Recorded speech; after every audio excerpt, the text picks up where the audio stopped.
Our film starts with a photographer photographing statues of two people in an embrace in the studio. As she's doing that, she has flashbacks to a past relationship showing the guy in them is a vampire who bites her, and then eventually commits suicide via exposing himself to sunlight. We then find that she's a pretty miserable and sulking vampire as she has a conversation with her caretaker about the flashbacks. We find that she is a paparazzi and she will be taking pictures at a club later. At the club, she seems to have an eye for a guy there and begins taking pictures of him obsessively. They go out. He invites her to his place for a nightcap, but she turns him down. He gets aggressive and attempts to force her. That's when she turns the table and bites him. As this happens, we see that a homeless man witnesses the whole thing.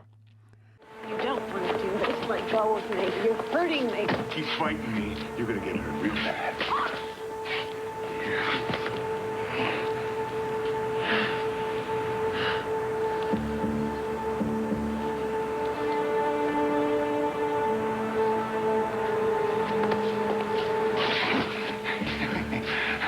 Relax. It's for fun, huh?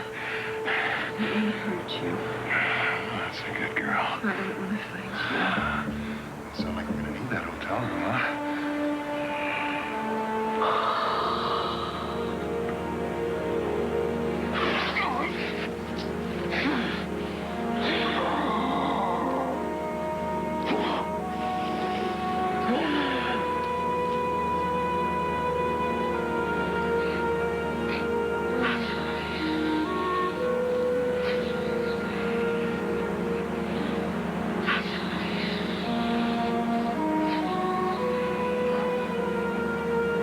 The next day, the police are investigating the crime scene.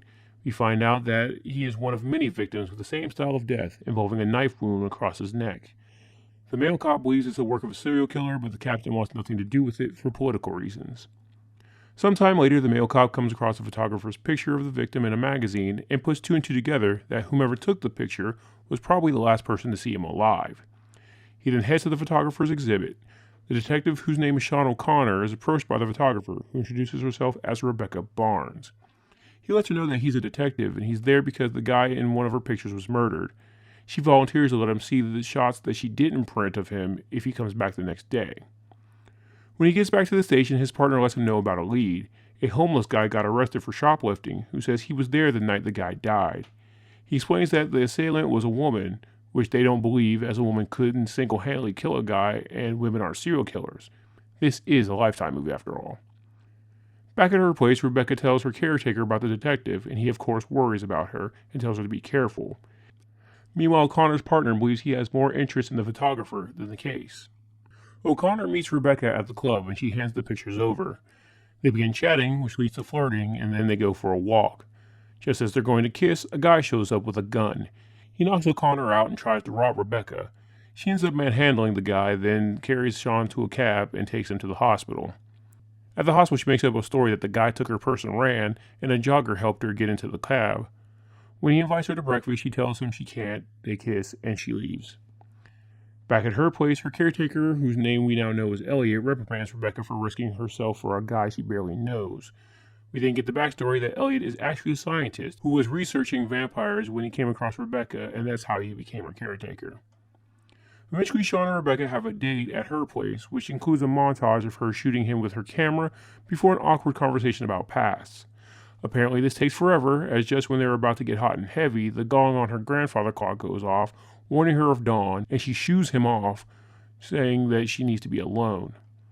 After he leaves, Elliot tries to convince Rebecca that she can't tell Sean that she's a vampire. When he attempts to push the point, she fangs out at him.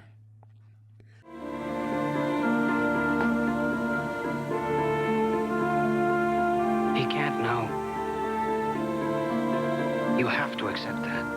Leave me alone. Rebecca.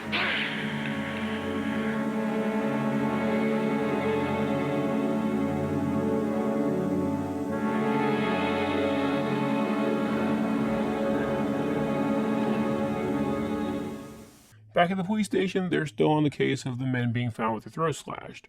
Even though another witness recalls the victim being seen with a blonde woman, they still can't fathom a woman doing it, so they decide the prime suspect must be trans. A frustrated Sean, upset about the abrupt end to his date with Rebecca, completely ignores being told that similar murders have happened in other cities, with all the cities being places Rebecca told him she once lived. Meanwhile, Rebecca, walking down a dark street on her own, is approached by a guy in a car who offers her $100 for a good time. The next time we see her, she's hissing and about to slit his throat with a knife, but as she's doing it, an off-duty cop shoots her and she runs off into the shadows. We then see her fall to the ground in an alley in pain until her wounds heal on its own and she leaves.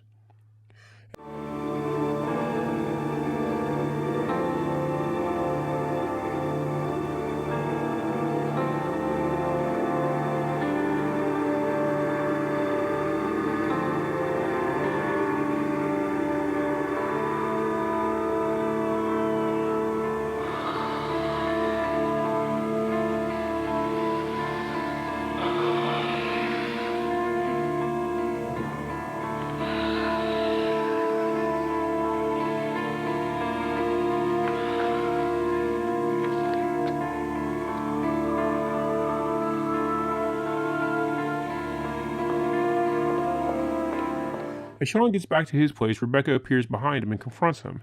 She stops him from talking and they make love in his apartment in a scene which pretty much goes on forever for a made-for-TV movie where nothing of note happens. In their bedside conversation, Sean attempts to secretly grill her about her past and a strange scar on her shoulder, but instead she talks him into round 2.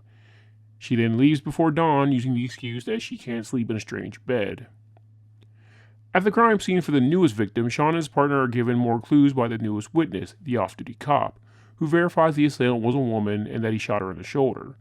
When Sean later presents the cop with a photo of Rebecca, he can't identify her. The next time Sean sees Rebecca, they go out to a restaurant. He confesses his love for her, but she tells him that she needs to go slow as she's afraid she'll lose him. When she gets home, Elliot again reprimands her for falling for a detective, especially one who is unknowingly investigating murders she's committing.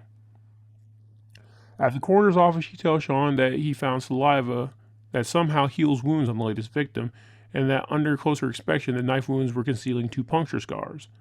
O'Connor then goes out and questions the cab driver who took him to the hospital, who confirms only one person carried him into the car.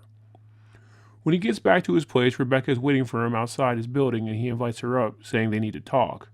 When they get upstairs, Sean checks his answering machine and finds a message from his partner Liz, who confirms the perfume on the victims hadn't been sold in 90 years. He tries to get Rebecca to open up to him, but instead, once again, she talks him into a roll in the hay and then leaves before dawn.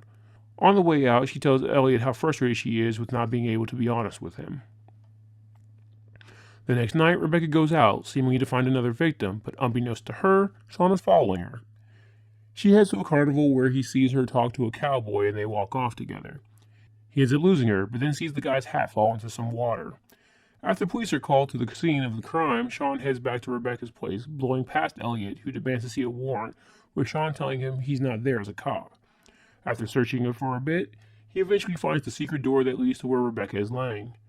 Elliot then pulls a gun on Sean, but he's eventually confronted by Rebecca, who tells him to put the gun down. After he leaves, they have a bit of a rambling conversation where she matter-of-factly tells him that she wanted to tell him the whole time, but is glad he knows, even though she secretly believes he knew the whole time, but was in denial. She asks him what he was going to do, and he chooses to run away. Back at his place, Liz shows up and tells him that they have a lead and might know where the blonde suspect lives. When Liz later calls and confirms it's Rebecca's place, Sean goes to warn her just to find out she was on her way out already. He relays his love for her again and begs her to take him with her, but she says that she loves him too much to do that. The film ends with Sean watching Elliot drive Rebecca off. He leaves just before the police arrives, and the last thing we see is Rebecca in the back of the car crying. Thanks for watching. If you like this content, please leave a like and subscribe and hit the bell icon to know every time I update. If you want to help my channel grow, please check out my Patreon, where you can get access to content early, as well as see the content that can't be uploaded here on YouTube. Link will be in the description. Until next time.